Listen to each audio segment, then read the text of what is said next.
The GOAT finally made his return to Foxborough. Tom Brady present and accounted for on day one of Patriots Minicamp. I'm Alex Barth. This is Evan Lazar. This is a Minicamp edition of the Foxborough Report, powered by betonline.ag. Visit clnsmedia.com/win today and use the promo code CLNS50 to get 50% cash back. Evan, I don't know that we can say there was doubt Tom Brady was going to show up, but look, just sitting out here, hearing him call the cadence, seeing number 12, it was nice to see. Yeah, it's always good to see Tom Brady come out here and throw some passes and look like Tom Brady. I mean, these are glorified practice camps here.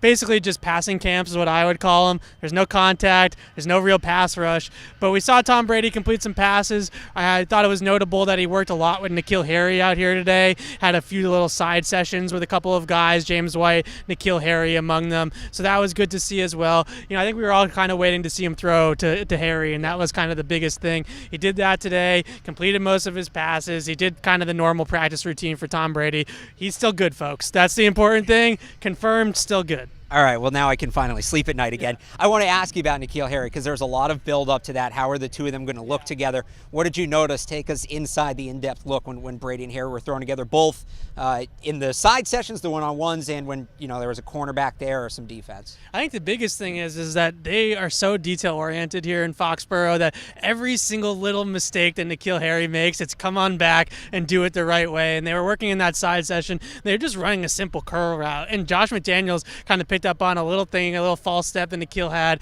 and he was like, nope, we're going to do that again.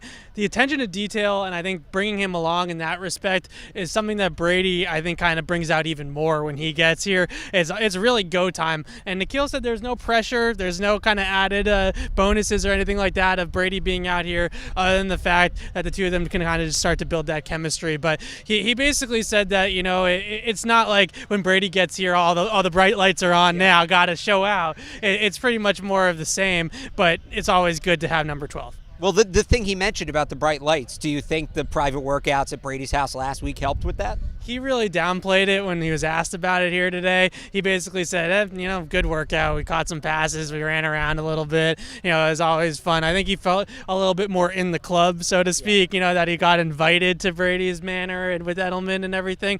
But I don't think that it was something that we're going to look at in February if this team is in the Super Bowl and say it was that workout at Brady's house that brought the whole thing together. But, sometimes it is those little things that start to add up. Well, that's the thing. That one workout maybe didn't, but like you said, it adds up and it builds and builds and builds. One more thing that was really fun seeing from Brady today was him throwing to Ben Watson, his former target, and, just the two of them getting that connection back. And I've talked about this a couple of times over the last few weeks, how much, if any, chemistry is left between the two of them. And I think there still is a bit there, albeit 10 years later. Yeah, so Ben Watson actually talked a lot about that chemistry, and he said, it's certainly still there. We're kind of trying to rekindle the flame, so to speak. He also mentioned that a lot of the terminology in the Patriots offense has changed quite a bit since the last time he was here, pointing out the fact that a lot of defensive coordinators pick up on a lot of that terminology. You start calling the same thing over and over again, they're going to start to figure out that it's the same play that you're running. So now all the terminology is very different, so Ben Watson's learning that. He also mentioned that the Patriots offense now definitely emphasizes the tight end position a little bit more than it did 10 years ago, probably because number 87 used to hold down that tight end position. So I think there's a lot of different kind of moving pieces that Ben Watson's getting caught up here with, but they were practicing those play action crossing patterns that you're going to see Watson run a lot in the end zone here. They connected on a pretty good one that Brady seemed happy with. So I think we're working towards good things between those two guys. For more on day one of Patriots Minicamp, check out Evan's notebook on clnsmedia.com, and all of our coverage, video coverage, is on the CLNS Media YouTube page. This edition of the Foxborough Report was brought to you by betonline.ag. Visit clnsmedia.com/win today and use that promo code CLNS50 for 50% cash back. For Evan Lazar, I'm Alex Barth from Gillette Stadium. Thanks for watching.